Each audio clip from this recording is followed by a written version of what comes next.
नमस्कार, मैं महेंद्र मूले। हम यूनिट 6 के अंतर्गत इंडियन इकोनॉमी में अब जो अगला मुद्दा यहाँ पर डिस्कशन करने वाले हैं वो है security exchange board of India. ठीक है, और इसी के अंतर्गत हम बॉम्बे स्टॉक एक्सचेंज और नेशनल स्टॉक एक्सचेंज पर डिस्कशन करेंगे। अब तक के हमारे वीडियोस में हमने इंडियन इकोनॉमी क्या है इस पर डिस्कशन किया, औद्योगिक डेवलपमेंट, इंडस्ट्रियल डेवलपमेंट इस पे हमने डिस्कशन किया, फाइनेंशियल इंस्टीट्यूशन इस पर डिस्कशन किया, रिजर्व बैंक ऑफ इंडिया इस पर डिस्कशन किया, फॉरेन ट्रेड इस पर डिस्कशन किया और एक्सपोर्ट इंपोर्ट इस पर भी हम डिस्कशन कर चुके हैं। वीडियोस आप देख सकते हैं यूट्यूब में महेंद्र मूले सर सर्च करके, और वहाँ पर आप कॉपी पेन लेकर जो भी हम पढ़ा रहे हैं डिस्कशन कर रहे हैं, हो सकता है कुछ चीज़ आपको क्लियर नहीं दिख रही हो तो वॉइस के माध्यम से जो सुनाई दे रहा है आप अल्टरनेटिवली लिख के पॉइंट वाइज नोट्स बना के उसको रिमाइंडर करेंगे, आपको निश्चित तौर पर बेनिफिट मिलने वाला है। इसके अलावा नॉन बैंकिंग फाइनेंशियल कॉर्पोरेशन पर भी डिस्कशन हमने किया। अब हम जो डिस्कशन कर रहे हैं वो सेबी पे कर रहे हैं। भाई, भारत में जितनी भी फाइनेंशियल इंस्टीट्यूशंस हैं उन पे कंट्रोलिंग के लिए कोई ना कोई अथॉरिटी है। जैसे बैंकिंग पे कंट्रोलिंग के लिए रिजर्व बैंक ऑफ इंडिया है। Reserve bank of India syllabus में हमने पढ़ा है ना। बीमा सेक्टर में, इंश्योरेंस सेक्टर पे कंट्रोल के लिए इंश्योरेंस रेगुलेटरी डेवलपमेंट अथॉरिटी है। उसी तरीके से शेयर बाजार में कंट्रोल करने के लिए security exchange board of India है। उसी तरीके से पेंशन सेक्टर पे कंट्रोल करने के लिए pension financial authority of India है। तो हमारा जो सेबी टॉपिक है इसको जानने के लिए सबसे पहले इंपॉर्टेंट पॉइंट ये दिमाग में सेट करना है कि भाई सेबी है क्या। भारत सरकार के द्वारा भारतीय प्रतिभूति विनिमय बोर्ड अर्थात security exchange board of India की जो स्थापना है वह 12 अप्रैल 1988 को की गई 1988 में। और 1988 में भारतीय प्रतिभूति जो संस्थान है, विनिमय बोर्ड है, भारतीय प्रतिभूति विनिमय board security exchange board of India है, इसकी स्थापना की गई। डेट याद रखिएगा, 12 अप्रैल 1988। ये एक गैर संवैधानिक नॉन कॉन्स्टिट्यूशनल निकाय है, उसके तौर पर इसकी स्थापना हुई। हालांकि security exchange board of India act 1992 के द्वारा 30 जनवरी 1992 डेट याद रखिएगा, इसको संवैधानिक दर्जा अर्थात वैधानिक दर्जा दिया गया। इंपॉर्टेंट बात यह है कि भारतीय प्रतिभूति विनिमय board security exchange board of India जब 92 में बना तो उसके बाद 2002 में इसमें एक और संशोधन हुआ और 29 अक्टूबर 2002 से उस संशोधन की जो नियमावली हैं वो यहाँ पर लागू हो गए। इस संशोधित अधिनियम के तहत शेयर बाजार में गड़बड़ियाँ जो होती हैं उनके दोषियों को कठोर सज़ा देने के लिए security exchange board of India को व्यापक अधिकार उपलब्ध कराए गए। इस अधिनियम के अंतर्गत जो इनसाइडर ट्रेडिंग होती है, जहाँ पर कुछ खुफिया जानकारी शेयर मार्केट से जुड़े हुए लोग उपलब्ध करा देते हैं और ये इनलीगल एक्टिविटी के अंतर्गत आता है, तो जो इनसाइडर ट्रेडिंग होती है उसे रोकने के लिए यहाँ पर जो संशोधन 2002 में हुआ वहाँ पर सेबी के द्वारा 25 करोड़ रुपए तक का जुर्माना किया जा सकता है, ऐसा प्रावधान किया गया ताकि जो भी लघु निवेशक हैं उनके साथ किसी प्रकार की धोखाधड़ी ना हो। और धोखाधड़ी के मामलों में 1 लाख रुपए प्रति दिन की दर से 1 करोड़ रुपए तक के जुर्माने का प्रावधान भी सिक्योरिटी एक्सचेंज बोर्ड ऑफ अधिनियम 2002 के अंतर्गत किया गया। तो किसी भी शेयर बाजार को मान्यता प्रदान करने का जो अधिकार है वो सेबी को दिया गया। भारत में इस समय 24 स्टॉक एक्सचेंज हैं, वर्तमान में 17 कार्यरत हैं और सबसे पुराना जो है वो बॉम्बे स्टॉक एक्सचेंज है जो 1875 में बना, एशिया का सबसे बड़ा शेयर मार्केट है। और नेशनल स्टॉक एक्सचेंज भी है जो कि 1992 में बना। और ये भारत की जितनी भी रजिस्टर्ड 3 लाख कंपनियां हैं उसमें से लगभग 13% बड़ी कंपनियां बॉम्बे स्टॉक एक्सचेंज और नेशनल स्टॉक एक्सचेंज से जुड़ी हुई हैं। हालांकि 87% जो वर्किंग है वो बॉम्बे स्टॉक एक्सचेंज और नेशनल स्टॉक एक्सचेंज के माध्यम से होती हैं। कंपनियां भले ही इसमें 13% जुड़ी हुई हैं, परंतु सबसे ज़्यादा जो वर्किंग 87% मार्केट कैपिटलाइजेशन है वो बॉम्बे स्टॉक एक्सचेंज और नेशनल स्टॉक एक्सचेंज का है, जिनको हम अभी डिटेल में देखेंगे। इसके अलावा सबसे ज़्यादा रजिस्टर्ड कंपनियां जो हैं वो कलकत्ता स्टॉक एक्सचेंज के अंतर्गत हैं, है ना। करीब 3000 के आसपास, और सबसे कम कंपनियां रजिस्टर्ड हैं मगध स्टॉक एक्सचेंज में 33 के आसपास। हाल ही में जो कनारा स्टॉक एक्सचेंज है बेंगलुरु वाला, उसका मान्यता रद्द कर दिया गया। और मल्टी कमोडिटी एक्सचेंज जो है वो रिसेंटली जो है वो सबसे रिसेंटली नया security exchange board of India के अंदर जो है कि स्टॉक एक्सचेंज है। तो बहुत सारी बातें हैं जिनको हमने यहाँ पर डिस्कस करना है प्रीलिम्स के हिसाब से। मुख्य परीक्षा में तो हालांकि हम इसको बहुत डिटेल में देखेंगे, बहुत अच्छे से देखेंगे। तो 18 जुलाई 2013 को सेबी के नियामक शक्तियों में वृद्धि करने के लिए राष्ट्रपति महोदय के द्वारा एक अध्यादेश भी जारी किया गया था, और इसमें ये कहा गया था कि विभिन्न योजनाओं के ज़रिए पूंजी जुटाने के जो नए नए तरीके हैं जो अभी तक सेबी के दायरे में नहीं थे, उनको अब सेबी के दायरे में लाया जाए, ताकि जो भी विभिन्न योजनाएं लाई जा रही हैं और उसमें नए नए तरीक़ों से लोगों को जो है गलत तरीके से पैसे उनसे लूटने का प्रयास किया जा रहा है, तो वो अभी तक सेबी के अंतर्गत नहीं आते थे, परंतु उन्हें अब जब लाया गया, जब सहारा वाला घोटाला हुआ तो उसके बाद ऐसा महसूस किया गया, तो 18 जुलाई 2013 को एक अध्यादेश के द्वारा यह नियम बना। दूसरा महत्वपूर्ण पॉइंट, जनता से 100 करोड़ रुपए से अधिक धनराशि जुटाने वाली जितनी भी योजनाएं हैं उन्हें सभी को सेबी के दायरे में ला दिया गया, ताकि पारदर्शिता बनी रहे। सेबी को तलाशी का, जब्ती का, कुर्की का, संपत्ति को कुर्क करने का अधिकार भी दे दिया गया, और संपत्ति का जब्ती करने का अधिकार, कुर्क करने का अधिकार और तलाशी लेने का अधिकार सेबी को मिल गया। सेबी अब पावरफुल हो गया। नियमों का पालन नहीं करने वालों को हिरासत में लेने का अधिकार भी मिल गया सेबी के अंतर्गत। देश विदेश के नियमों से सूचनाएं मंगाने की, नियामक जितने भी उनसे सूचनाएं मंगाने की अनुमति भी security exchange board of India को दे दी गई। सेबी का जो हेडक्वार्टर है वो मुंबई में है, बांद्रा कुर्ला परिसर के व्यावसायिक परिसर के अंदर। इसके अलावा नई दिल्ली, कलकत्ता, चेन्नई और अहमदाबाद में इसके उत्तर, पूर्वी, पश्चिमी और दक्षिणी क्षेत्रीय कार्यालय भी मौजूद हैं। Security exchange board of India से क्वेश्चन निश्चित तौर पे प्रीलिम्स में आएगा, आप ये दिमाग में सेट कर लीजिए, और आपसे वो बनना चाहिए। अभी security exchange board of India में एक अध्यक्ष सहित 9 सदस्य हैं। पहले जो हैं वो दवे जी थे, और वर्तमान में जो हैं वो अजय टंडन जी हैं, और अध्यक्ष जो है वो भारत सरकार के द्वारा चुना जाता है, जबकि जो 2 सदस्य होते हैं वो भारत सरकार के वित्त मंत्रालय से चुने जाते हैं, और एक सदस्य जो है वो रिजर्व बैंक ऑफ इंडिया से चुना जाता है। एक हो गया अध्यक्ष भारत सरकार से, 2 हो गए वित्त मंत्रालय से 3, और एक हो गया आरबीआई से 4, तो 9 सदस्य होते हैं, तो बचे 5। वो बाकी के जो 5 सदस्य हैं उनको भी भारत सरकार चुनती है, तो इस तरीके से 9 सदस्य होते हैं। सेबी के अध्यक्ष और पूर्णकालिक सदस्यों की जो नियुक्ति है वो वित्तीय क्षेत्र के जो नियामक नियुक्ति खोज समिति होती है, financial sector regulatory appointment research committee, उसके माध्यम से होती है। और ये financial sector regulatory appointment search committee जो है ये बनती किससे है भाई? इसमें अध्यक्ष होते हैं कैबिनेट सेक्रेटरी, और कैबिनेट सेक्रेटरी की अध्यक्षता में financial sector regulatory appointment research committee अर्थात वित्तीय क्षेत्र नियामक नियुक्ति खोज समिति बनती है।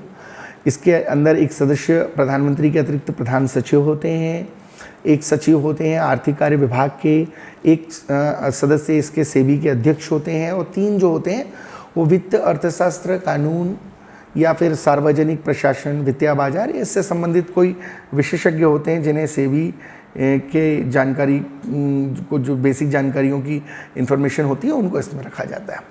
सेबी के जो अध्यक्ष होते हैं और पूर्णकालिक सदस्य होते हैं उनका कार्यकाल 5 साल का होता है या 65 साल की आयु जो भी पहले हो। अंशकालिक सदस्यों का कार्यकाल होता है 3 साल।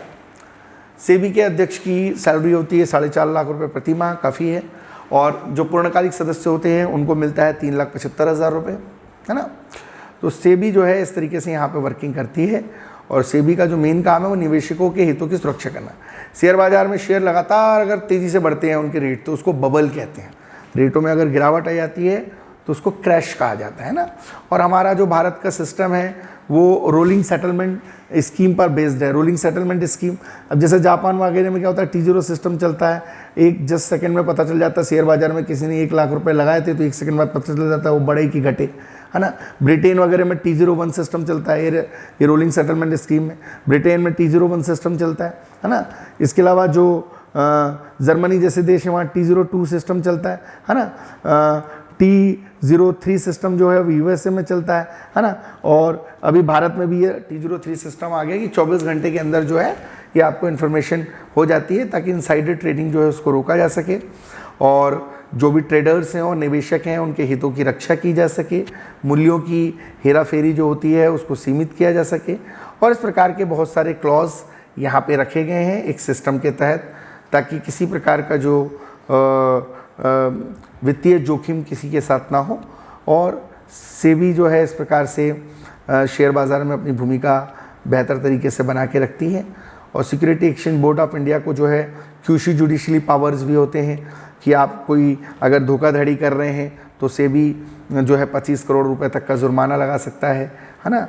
सेबी को जो है तलाशी के और को संपत्ति कुर्की करने के और गिरफ्तार करने के भी अधिकार आजकल दे दिए गए हैं। सेबी को बहुत पावरफुल बना दिया गया है ना। अब कौन कौन अभी तक सेबी का चेयरमैन रहे हैं, तो भाई 12 अप्रैल 1988 से लेकर 1990 तक डॉक्टर एस के दवे साहब जो थे वो security exchange board of India के पहले चेयरमैन थे। इसके बाद 1990 से 94 तक जीवी रामकृष्ण साहब जो security exchange board of India के चेयरमैन रहे। पहले हो गए एस ए दवे साहब, उसके एस ए दवे के पास 88 से 90 तक दवे जी रहे, फिर 90 से 94 तक जो है वे जीवी रामकृष्ण रहे, 90 से 94 तक।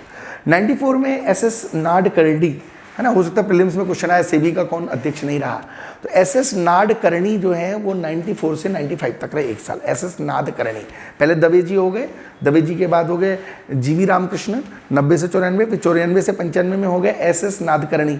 इसके बाद मेहता साहब आए, डी आर मेहता जिनकी रिकमेंडेशन पर जो भारत में प्राइवेट बैंकों की एंट्री हुई, तो 95 से 2002 में डी आर मेहता रहे, 95 से 2002 में। इसके बाद 2002 में आए 2005 तक GN वाजपेयी है ना, 2002 से 2005 तक आए GN Vajpayee.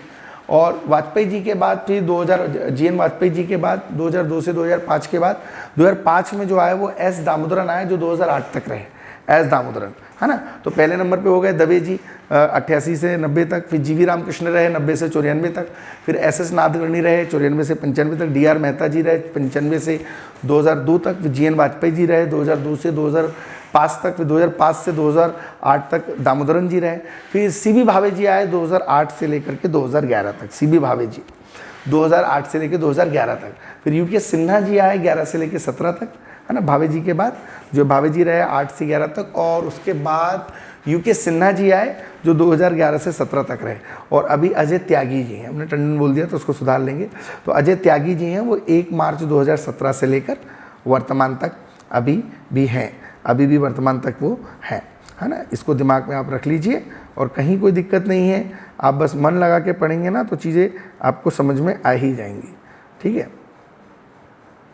Security exchange board of India के अंतर्गत बहुत सारे स्टॉक एक्सचेंज हैं, उसमें सबसे महत्वपूर्ण है बॉम्बे स्टॉक एक्सचेंज और नेशनल स्टॉक एक्सचेंज, क्योंकि आपके पाठ्यक्रम में यूनिट 6 के अंतर्गत जो इंडियन इकोनॉमी दी है उसमें बहुत इंपॉर्टेंट तरीके से मेंशन किया हुआ है SEBI, Bombay stock exchange, national stock exchange. तो सबसे पहले हम यहाँ पे देख लेते हैं बेसिकली कि जो स्टॉक एक्सचेंज हैं वो क्या है ना, भारत में स्टॉक एक्सचेंज जो है वो क्या है। तो बेसिकली स्टॉक एक्सचेंज एक ऐसा माध्यम होता है जिसके माध्यम से किसी कंपनी के शेयर बेचे जाते हैं और इच्छुक निवेशक जो होते हैं वो इनको खरीदते हैं। मतलब stock exchange is a means through which shares a company are sold and bought by the interested investors है ना, और वो जो है उनको खरीदते हैं। और stock exchange can be terms as a link between the customer and investors, ये दिमाग में सेट करके रखें। तो कुल मिलाकर के जो स्टॉक एक्सचेंज है भारत में जो है वो 25 स्टॉक एक्सचेंज है, लेकिन ऑन द वर्किंग अगर हम देखें तो भारत में स्टॉक एक्सचेंज की जो संख्या है वो 17 के आसपास है, 17 के आसपास है भारत में है ना। विश्व का हाँ, स्टॉक एक्सचेंज एक ऐसा माध्यम है जिसके माध्यम से किसी कंपनी के शेयर बेचे जाते हैं जिसमें इच्छुक निवेशक जो है वो उन जो शेयर्स हैं उनको खरीदता है। भारत में 3 लाख कंपनियां हैं जो स्टॉक एक्सचेंज के माध्यम से रजिस्टर्ड हैं। उदाहरण के लिए कोल इंडिया लिमिटेड है, उसका मार्केट कैपिटलाइजेशन अच्छा चल रहा है तो लोग उसमें इन्वेस्टमेंट करेंगे, उससे बेच करके इन्वेस्टमेंट पैसा लगा करके फ़ायदा कमाएंगे। रिलायंस में अगर उसके शेयर खरीदेंगे तो उसको बेच करके उससे पैसा कमाएंगे। तो stock exchange means like through which the shares of company are sold and bought by the interested investors. और कुल मिला के जो सेबी है उसका जो बेसिक काम है वो इन्वेस्टर्स के लिए, उन इन्वेस्टर्स के लिए इन्वेस्टमेंट जो कर रहे हैं उनके निवेशकों की हितों की सुरक्षा करना। भारत में करीब 3 लाख कंपनियां रजिस्टर्ड हैं, उसमें से 13% कंपनियां जो रजिस्टर्ड हैं वो बॉम्बे स्टॉक एक्सचेंज और नेशनल स्टॉक एक्सचेंज में हैं। बॉम्बे स्टॉक एक्सचेंज और नेशनल स्टॉक एक्सचेंज के अंतर्गत है। विश्व का अगर हम देखें तो पहला स्टॉक एक्सचेंज जो है वो यूरेनेस्ट एम्बर्सडम स्टॉक एक्सचेंज था और एम्स्टर्डम स्टॉक एक्सचेंज था जो कि 1602 में, ये एमपीपीएससी ने पूछा हुआ है। वर्ल्ड का first stock exchange Euronext Amsterdam stock exchange था, एम्स्टर्डम स्टॉक एक्सचेंज था, जिसकी स्थापना 1602 में हॉलैंड में हुई थी।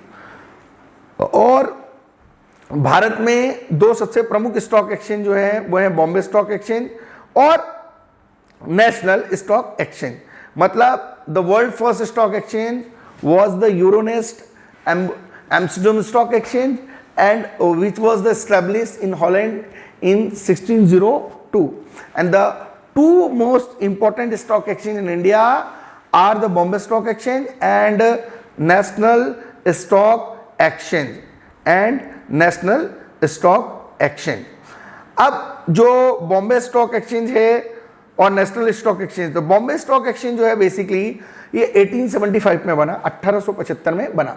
Bombay stock exchange was establishment in 1875। Asia का सबसे पुराना है ये, और बॉम्बे स्टॉक एक्सचेंज जो है वो एशिया का सबसे पुराना स्टॉक एक्सचेंज है। और Bombay stock exchange was establishment of 1875 and it is the old stock exchange of Asia. Old stock exchange of Asia, Asia का सबसे पुराना है, सबसे ज्यादा कंपनियां रजिस्टर्ड है इसमें। और नेशनल स्टॉक एक्सचेंज जो है ये 1992 में बना फेरवानी कमेटी की रिकमेंडेशन पर, और इसने काम चालू किया, वर्किंग चालू किया 94 के अंदर, और ये फेरवानी कमेटी की रिकमेंडेशन पर बना था। ये भारत का प्रथम पूर्णतः कंप्यूटराइज स्टॉक एक्सचेंज है। स्टॉक एक्सचेंज क्या होता है मैंने बताया, वहाँ पे लोग शेयर खरीदते हैं, इन्वेस्टर्स आके इन्वेस्टमेंट करते हैं और स्टॉक एक्सचेंज में शेयर बेचे जाते हैं। बहुत सारी कंपनियां रजिस्टर्ड होती हैं और बिजनेस अप एंड डाउन होते हैं, शेयर के रेट लगातार बढ़ते हैं, उसको बबल बोलते हैं, लगातार गिरते हैं उसको क्रैश बोलते हैं, है ना। और ये सारा कुछ सिस्टम होता है रोलिंग सेटलमेंट स्कीम के द्वारा। कम सेकंड में जानकारी मिलती है कि आपने शेयर बाजार में कितना पैसा लगाया, कितना बढ़ गया। वो T0 सिस्टम में जापान जैसे देशों में, T01 ब्रिटेन जैसे देशों में, T02 जर्मनी जैसे देशों में, T03 यूएसए जैसे देशों में। भारत में T04 था, अब धीरे धीरे हम भी T03 की तरफ जा रहे हैं। अब national stock exchange was the establishment of 1992, but they started off functionally basically stock exchange in the working in 1994. It is based in Mumbai. It has been the first and fully computerized stock exchange in India. और यहाँ एक point लिख लेंगे कि national stock exchange जो है वो Ferwani committee की रिकमेंडेशन पर बना है। फेरवानी कमेटी की रिकमेंडेशन पर बना है, फेरवानी कमेटी की रिकमेंडेशन पर बना है। अब इसके अलावा बहुत सारे हमारे भारत में कुछ स्टॉक एक्सचेंज हैं जो भी बंद भी हो गए हैं, जैसे बेंगलुरु का कनारा स्टॉक एक्सचेंज है, वो भी हाल ही में बंद कर दिया गया है कुछ तकनीकी समस्याओं के चलते, है ना। और सबसे जो बड़ा है वो कलकत्ता स्टॉक एक्सचेंज है, इसमें 3000 के ऊपर कंपनियां रजिस्टर्ड हैं, और जो सबसे छोटा है वो मगध है। इसके अलावा एक टर्मोलॉजी आती है निफ्टी 50, निफ्टी 50, है ना, निफ्टी 50 और सेंसेक्स 30, है ना। ये क्या है थोड़ा देखते हैं, निफ्टी 50 और सेंसेक्स 30। ये सेंसेक्स का जो कॉन्सेप्ट है 1978 में, हाँ, मित्रा कमेटी की रिकमेंडेशन पर आया था, और इसमें जो है कंपनियों के सेंसेक्स को ध्यान में रखकर जो है मूल्य निर्धारित किए जाते हैं। जैसे बॉम्बे स्टॉक एक्सचेंज के अंदर टॉप मोस्ट 30 कंपनियां, ब्लू चिप कंपनियां रजिस्टर्ड हैं, तो सेंसेक्स में उनको BSE 30 के नाम से रजिस्टर्ड किया जाएगा। तो बेसिकली 2 संवेदी सूचकांक है, एक निफ्टी 50 निफ्टी 50 और एक सेंसेक्स 30, है ना, Sensex 30। It has the 2 sensory values in the stock exchange, the first is Nifty 50 and second is जो सेंसेक्स 30। तो दो संवेदी सूचकांक है। जो निफ्टी 50 है वो नेशनल स्टॉक एक्सचेंज से रिलेटेड है, निफ्टी 50 जो है नेशनल स्टॉक एक्सचेंज से रिलेटेड है। और सभी सूचकांकों में सर्वप्रथम है Nifty 50 is the leading index among the indices of related to national stock exchange and leading index है भारत का। और जो सेंसेक्स 30 है वो बॉम्बे स्टॉक एक्सचेंज से रिलेटेड है। सेंसेक्स 30 जो है वो बॉम्बे स्टॉक एक्सचेंज से रिलेटेड है, बॉम्बे स्टॉक एक्सचेंज से रजिस्टर्ड है। मैंने आपको एग्जांपल के लिए बताया कि जो टॉप मोस्ट कंपनियां रजिस्टर्ड होती हैं उनको इन सेंसेक्स के आधार पर रखा जाता है। जैसे नेशनल स्टॉक एक्सचेंज की टॉप 50 कंपनियां रजिस्टर्ड हैं तो उनको निफ्टी 50 के अंतर्गत रखा जाएगा। और बॉम्बे स्टॉक एक्सचेंज की जो टॉप मोस्ट 30 ब्लू चिप कंपनियां रजिस्टर्ड है तो उनको सेंसेक्स 30 के अंतर्गत रखा जाएगा। 1978 में ये सेंसेक्स सिस्टम स्टार्ट हुआ। अब शेयर बाजार भी हमारे यहाँ दो तरीके का है, एक प्राथमिक शेयर बाजार है और एक द्वितीयक शेयर बाजार है। Stock market is basically classified in the two major parts, the first is primary and second is secondary.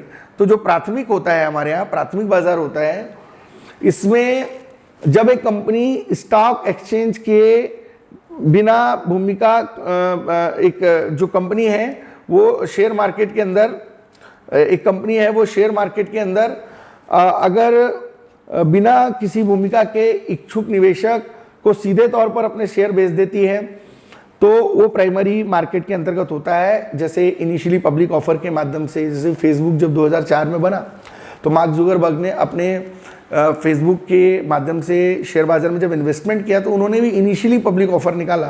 तो इस तरीके के प्राइमरी मार्केट में जो है वो तीन तरीके होते हैं।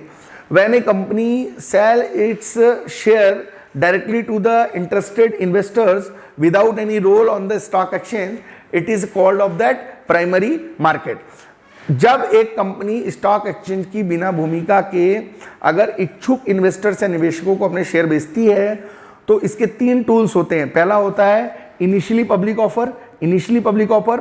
दूसरा होता है follow on public offer, follow on public offer. और तीसरा जो होता है वो होता है राइट इश्यूज, राइट इशू, जहां स्टॉक एक्सचेंज की भूमिका के बगैर आप इन्वेस्टर्स को अपने प्रोडक्ट को या अपने शेयर को डायरेक्टली बेच देते हो। जबकि सेकेंडरी मार्केट में क्या होता है, कंपनी के शेयर की खरीद बिक्री स्टॉक एक्सचेंज के माध्यम से ही होती है, उसे द्वितीयक बाजार कहते हैं।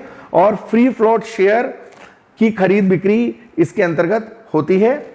और it is called the secondary market when the sale of stock a company in the on stock exchange, and the secondary market consists of the sale of company free float share and flight share in the market, the permission of stock exchange। तो द्वितीयक बाजार के माध्यम से जो है वो शेयरों को इस तरीके से बेचा जाता है। हमने मुख्य परीक्षा की कक्षा में इन चीज़ों को देखेंगे तो बहुत डिटेल में देखेंगे, क्योंकि अभी ये प्रारंभिक परीक्षा की चीज़ें यहाँ पर चल रही हैं तो हमने उतना ही पढ़ना है जितना हमारे लिए महत्वपूर्ण है।